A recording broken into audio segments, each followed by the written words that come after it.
It's a pleasure to be here. Uh, this morning I called my significant other, my love of my life, and I asked her, I said, hey, did you ever think in your wildest dreams that I'd be speaking at NASSCOM Product Conclave? And there was dead silence on the other side, and I thought I lost the connection. And she said, we agreed that we'd be honest with each other. You're not in my wildest dreams. What do you say to that? So, yep, that's life. All right, so I'm here to talk about innovation, and the goal is fairly simple. I want to take you through some things that you already know. I want to walk you through why they are innovative, why these companies do what they do, how did they do them. But more importantly, we're going to talk a little bit about how should you think about it, and how do you build that culture, how do you build that environment, how do you build that innovation in your organizations, in your companies, in this new realm that we live in, where things are changing super fast. We're doing things that we never imagined we'd do. We're using our phones more than we ever thought we would. We're using Uber than taxis. We're using all kinds of stuff. I'm going to figure out how to do this. All right, so if you lived in San Francisco, and let's go back 10 years, and you stayed out late at night and you wanted a taxi, you probably were either going to get lucky or you were going to walk home, because the chance of getting a taxi was as much as finding a $50 bill on the ground. It was that bad. It was really bad. And when the taxi did show up, it was going to be stinky. The driver had an attitude that was like, why am I here? Why do you need a ride home? When you got out and you gave the $50 bill to the driver, probably look at you like, I don't have change. Why do I need to give you the $18 back? And you would just, by that time, give up and go into your home and curse the living daylights out of the whole system. And in 2010, I happened to be at a party, and I asked a friend, hey, where can I get a cab? Because I stayed out pretty late. It was 1 o'clock, and he said, you don't need a cab. I'm like, what do you mean I don't need a cab? He was like, there's this thing called Uber. And he showed me the app, and he called that Uber for me, and it was $45 anywhere to anywhere inside San Francisco. And he called it, and a limo showed up, and the driver was really cool and fun to chat with, and he drove me home, and I thought, wow, this is pretty interesting, right? And here we are, right? 2017, and we're using Uber in really new and interesting ways. And what was the innovation? The innovation was that you could get it when you wanted it, and you didn't have to fumble around with cash in your pocket and figure out if you had the right change, and that in most cases, the experience was going to be pretty awesome, right? It was repeatable, it was predictable, it was fun, it was innovative, and they did care about the little details, right? And that's a theme that you're going to see throughout the day today. They didn't just innovate, they actually disrupted. There are 1 million drivers in the United States today that drive a Lyft or an Uber, 1 million. That's unheard of, right? No industry ever created in a 7-year span 1 million new jobs, right? And they created a new category entirely that today worldwide is probably a $100 billion category. Moving on to the next theme that I want to talk about. In my home, I have a Google Home. And I think it's a really cool, fun device, because on a cold winter night, I get up in the morning, I don't have to walk over and turn up the heat. I can just yell from my bed, hey, Google, turn up the temperature by 3 degrees. And the Nest will kick in, temperature will go up by 3 degrees, and like 15 minutes later, after I've looked at my phone and read up every piece of email and every piece of news, the temperature is nice and toasty, and I get out of bed, and wow, that's pretty cool. And I don't have to pick up a remote. I can just sit in front of my TV, which has a Chromecast in it, and I can say, hey, Google, can you run the latest episode of The Crown on my living room television? And it does it. No remote required, right? Or I can do things like, hey, Google, when is flight AI 112 landing, and how long will it take to get to the airport? And Google does that, right? And never, at least in my usage of it, has it ever said, sorry, what did you say? Right? And it does some pretty funky stuff, like, you can say, hey, Google, can you sing happy birthday to me? Right? It can do that. So this isn't innovation for just the sake of innovation. There were lots of these little details that were missing from our lives, like use of a remote control for our televisions, or finding that Netflix series on your smart television. Oh my God, what a pain in the back and some, right?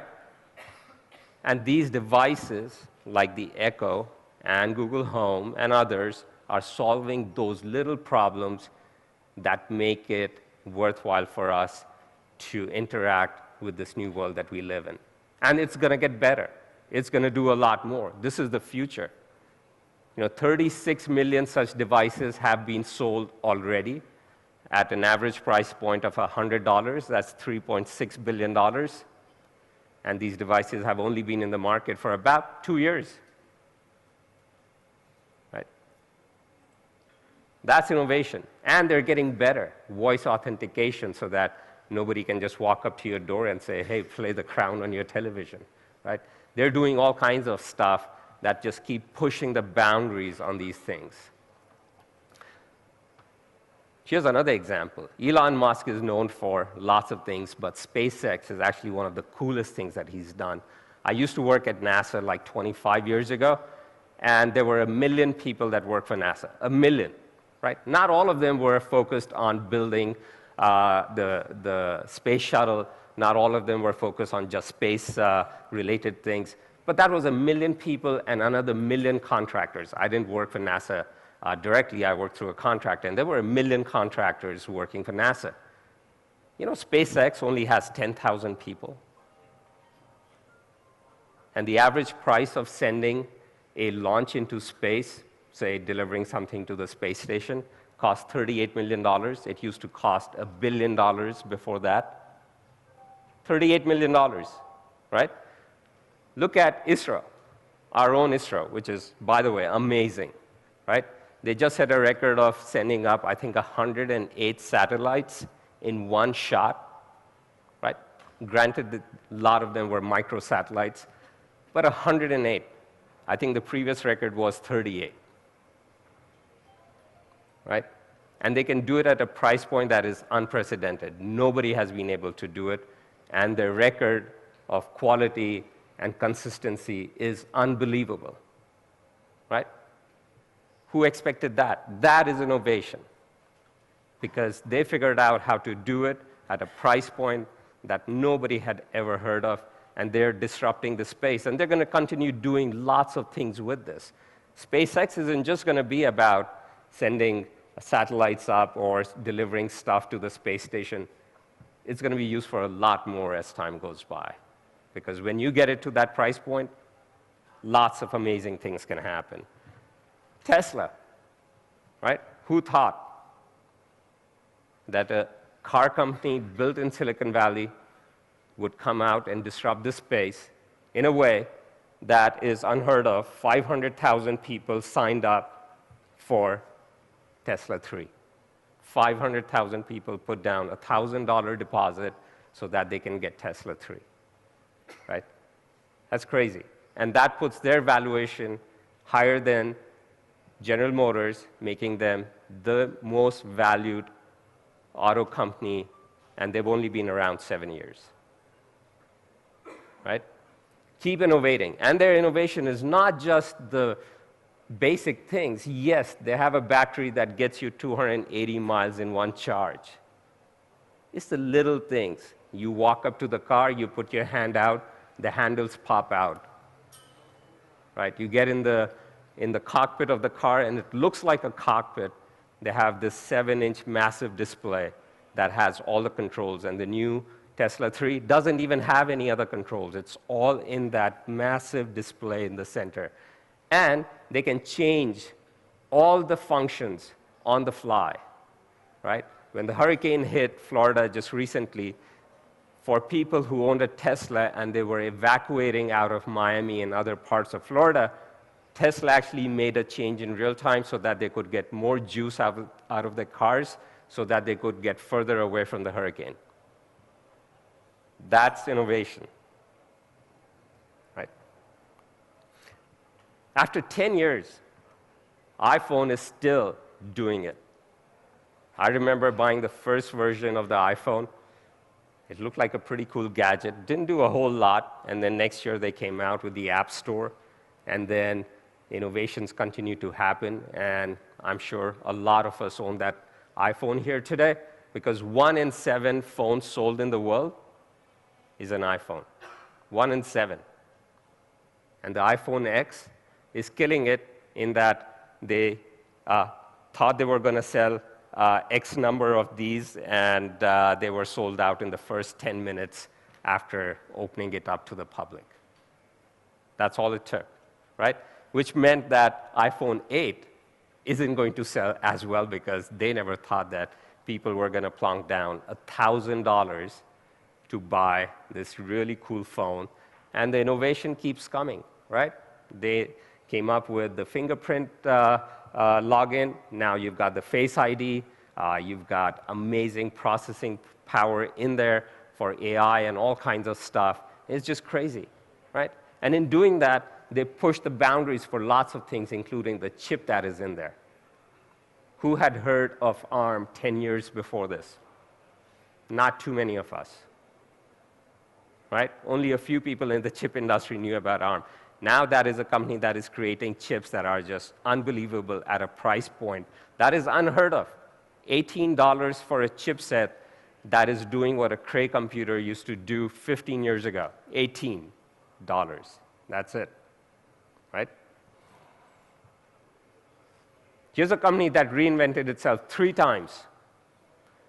In the late 1990s, it started with sending you a DVD in the mail. DVDs had just become popular.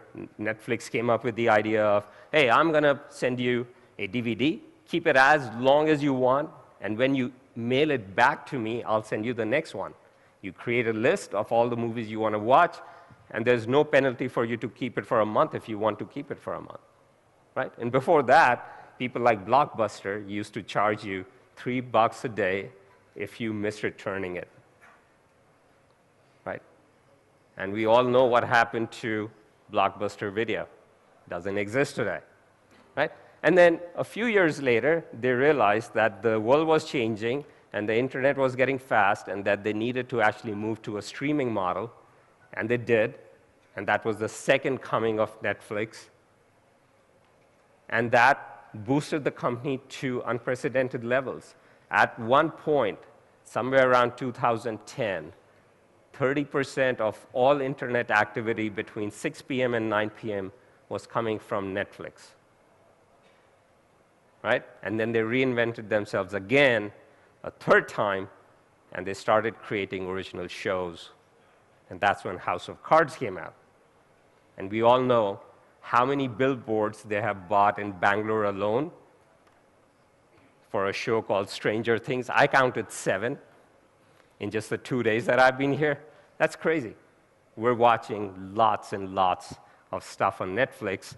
And I heard from somebody that the largest number of internet connections that were unlimited to your homes in India came a week after Netflix was announced in India, right?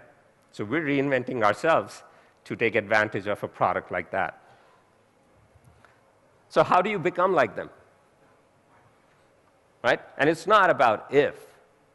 It is you have to, because you've seen what all these other companies have done to their predecessors, to the business models that have existed around them.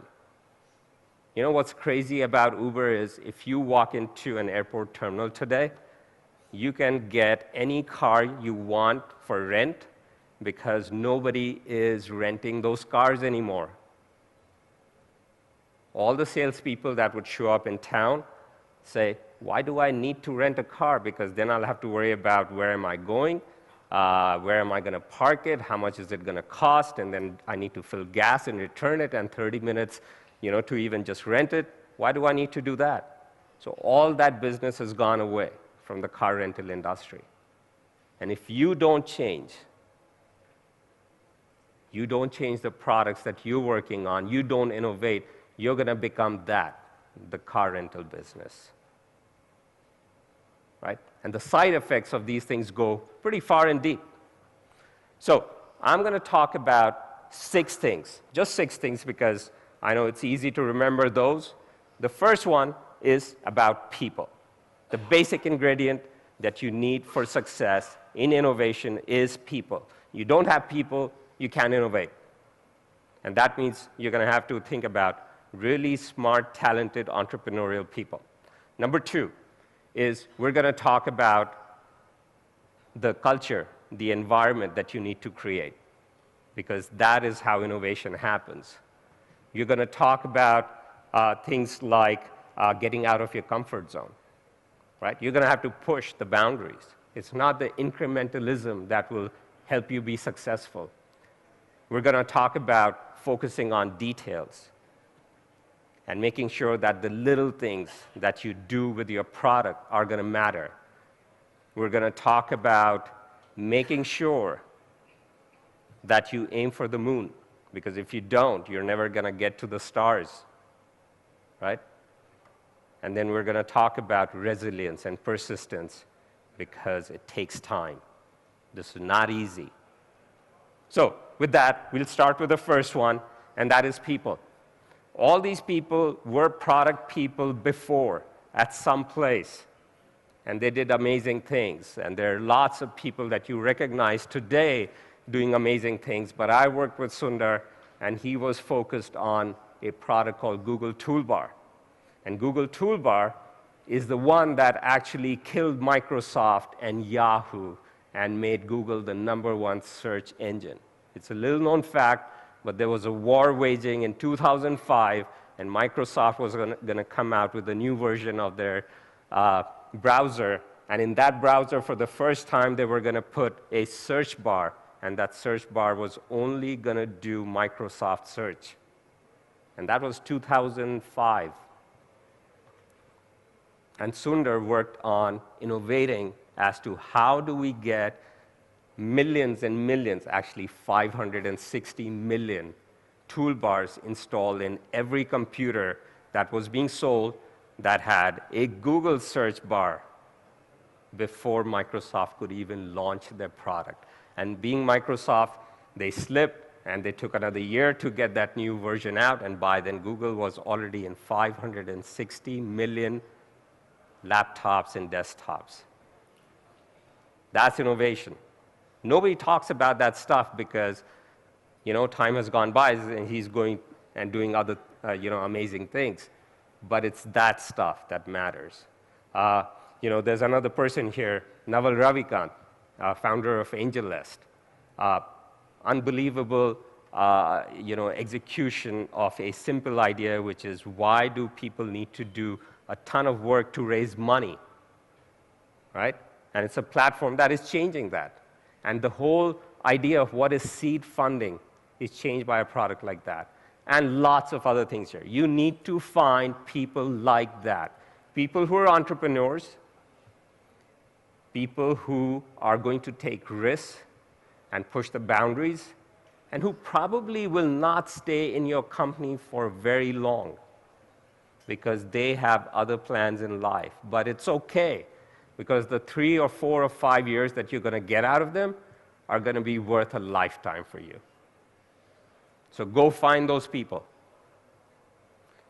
2, you got to get out of your comfort zone, right? It's easy to be incremental. When you look at a roadmap, and I'm sure lots of you spend time on roadmap reviews, if you have a product team that is, maybe a Scrum-sized team of engineers and scientists and product managers, and you tell them, hey, your job is to focus on this feature, of course what they're going to do is every quarter they're going to add 1 or 2 more things to that feature list, and they're going to keep moving it forward.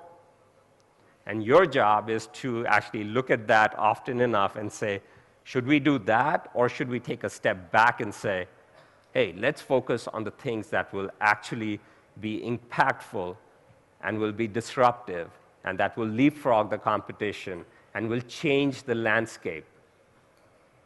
And that requires discomfort, because that means you do have the opportunity to fail. And we all know how we feel about failure. But let me tell you one thing. If you're not set for failure, you're not doing it hard enough. You're not pushing the boundaries. You're not innovating. And that means you have to get out of your comfort zone and take those risks, because that's how you're going to succeed. You know, if you look, I'm sure there are a lot of people here who are fans of cricket. It's a numbers game. Sachin Tendulkar has, what, 41, I think, centuries. You know how many matches did he play in? 400. So all he needed to do was, for every 10 games, he needed to hit 1 century to get to this record. Innovation is a lot like that. You've got to try a lot of different things. You've got to push the boundaries. You're going to really push it hard before you can get there. So make it a pipeline and keep pushing the boundaries. You've got to create the right culture. I know I'm a little over time. I promise I'll get this done soon. You got to push the culture. If you don't create the right environment, the right culture, and you put people in cubes that are gray, and the office is dead, and nobody's talking to each other, and your conference rooms look like crap, and the details aren't there, do not expect your employees to actually be innovative. Do not. Because it doesn't happen. If you cannot provide that environment, they're not going to innovate. It doesn't happen. And you know, I remember first time ever I came across this. I started working for Google in 2005, and I found this tent in Building 43 where the search team sits. And I was like, why do we have tents on the floor? And I peeked in, and the tent had a table with 4 chairs, a little whiteboard, and it looked like a fun, cool place. And I was like, but we have conference rooms. And I noticed that lots of people would go use them. And then I got to use one, and I realized what it did. It actually changed the dialogue. If you sat in a conference room, which is like dull and regular, it becomes a little serious. The conversation becomes serious. And when you sit in that environment, that tent that I was in, I noticed people were a little more relaxed, and the conversations were more fun and edgy, and we pushed the boundaries. And I started using them much more. This is a picture of a gondola in the Zurich office of Google, where they actually got the gondolas and put them there and followed the same model. These work, right? It makes it fun. People actually bring their friends and families to show this kind of stuff. It's innovative. And there are lots of these things, right? All over. Push the boundaries. Ask a lot of yourselves, the quality of your food, the quality of your meetings, the quality of the software that you're providing, the benefits. Make it amazing, and your employees will reward you with amazing products. Details matter. You cannot build a great iPhone without actually making sure you have amazing resolution, the edges are perfect, the glass is perfect, and every little detail, even the icons, the colors, they all matter. I've tried a Google Pixel 2. I love the phone. It's a great piece of hardware. What's missing is the experience, right? The iPhone isn't the best hardware, but the reason why a lot of us use it is because we love the experience, because every little detail is taken care of. We've gotten used to it. We love it for that fact.